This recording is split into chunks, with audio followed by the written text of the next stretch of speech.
into the 2014 Nike Festival of Miles here in St. Louis, and Minnesota native Heather Kampf, and the middle distance standout with Team USA and ASICS. And let's see, you said you thought your fourth trip and third straight win in the women's elite 800, right? Yes, that's correct. And 201 something. 48, I think I heard. Okay, Yeah. after a low two flat something and change last week at Prefontaine. And tell me about this race. Obviously, you're familiar. You've been here several times and familiar with it. What were you thinking going in? Yeah, I mean, going in, I was excited.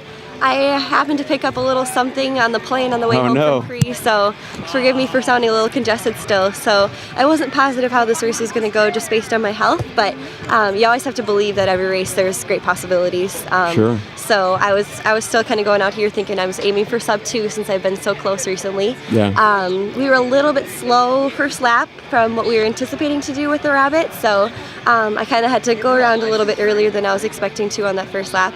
And then just really push it the second lap and try and see how evenly I could run the race. Sure. Yeah.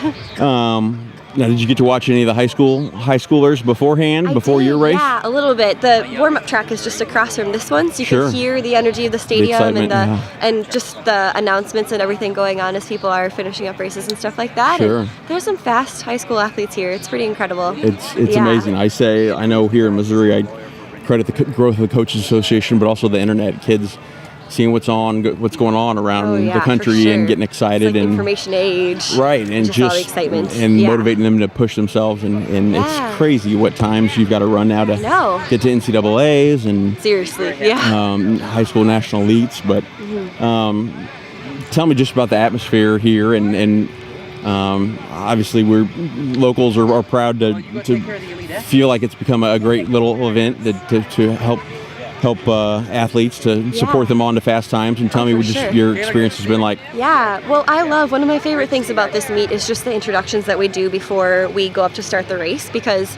I look at the faces out there and it's just such a close environment here that you really do feel like you make personal connections with the people that you're looking out at, and they take such ownership of this whole meet that you feel like they take ownership of you too. So I feel like a local, even though I've just come here every year, and it's nice to just feel so embraced by the community and everything. So it really is an awesome way to celebrate track and field. Yeah. Tell me what's actually finished strong and easy win for you in 201 something, but what's off for a couple weeks till USA's in Sacramento? Is that the plan? Yeah. I've been racing pretty consistently all year this year. I think I went 7 weeks in a row indoor of traveling, and then quite a bit this outdoor season already. And I do like to compete a lot, but it's also important to get those good, just steady weeks of training in, and stay away from the planes for a little while, get healthy and everything like that. But Sacramento is home of my collegiate PR and some great races, so I'm excited to go back there and see what I can do there. Right. The decision now is actually whether I do the 8 or the 1500. Right. So it'll be a conversation with my coach about that, but I'm excited to get back there. Now, I know you've entered a couple meets where you've started out, at least entered in them both. Have you ever competed at both at a USA meet and competed in both 8 and 15? And if so, what's that experience been like? I did it at the trials for 2012. Okay. And made it through all 3 rounds of the 800, and then there's 2 days off and then go straight into the 1500. Right. And that was a very positive experience, just to get that kind of high level experience in both those fields. That's a lot of great racing experience in just a few amount of days. Experience, but it also requires a lot of great races in a very short period of time, which is something that we don't generally do. But luckily I competed a lot in college too. I doubled up and tripled up in a lot of our conference meets and stuff like that. So I do know what it's like to come back day after day and really put together some great racing. But by the time I made it to the semifinal, the 1500 there, it was a motivational question of, do I even want to race again tomorrow? Because it was very hard to get out there and do that 5 times already as it was. But I wouldn't have changed that for the world. You need those kind of experiences in championship races to really be prepared to go back there and make teams when you're fit enough. Yeah. Well, you've obviously known for your big finishing kick and just your speed. Do you ever?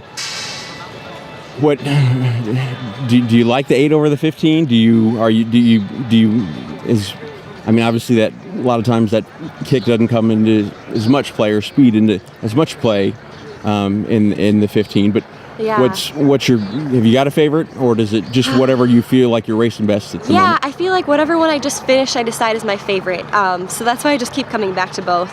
The positive thing is that training for the 1500 and the 800 is so complementary to each other. You need Sure. the strength and the endurance for both of them, I believe. Right. And it's funny because you said the finishing kick is not as important in the 15, but I would say actually disagree. It is because, just as, if not more. yeah, my coach in college would always say in the 800, it's not who finishes the fastest, it's who slows down the least. Right. Because we always seem to run a little bit faster in that first lap, and then you're just hanging on after you're in a little bit of debt Sure. the second lap.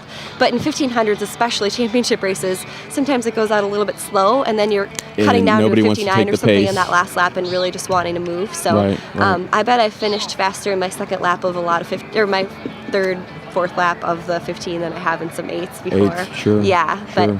both are so much fun and exciting, and I really feel like I'm just still learning the 1500. So I think just the learning aspect of it is really fun for me to be exploring and figuring out my options in that race as well, but it's fun. And lastly, the World Championships experience. I believe they're your first U.S. team. Yeah. Either World or Olympic, National. Tell me about that at Indoor Worlds this year. Yeah, well, gosh, it was just a big surprise to be going at all as the alternate and finding out on a Monday morning and then flying out on Monday evening. So Sure. It was really fun for me because I felt like the pressure was off, but the expectations were there. Yeah. So it was really fun to go out there and really run a dominant race in the prelim, run a PR indoor, and Sure. just know I have more. Obviously, the final was kind of upsetting to make one minor little blip and put a step on the inside of the Right. track, and then to later have someone come and contact me and go down the race is really disappointing. Right.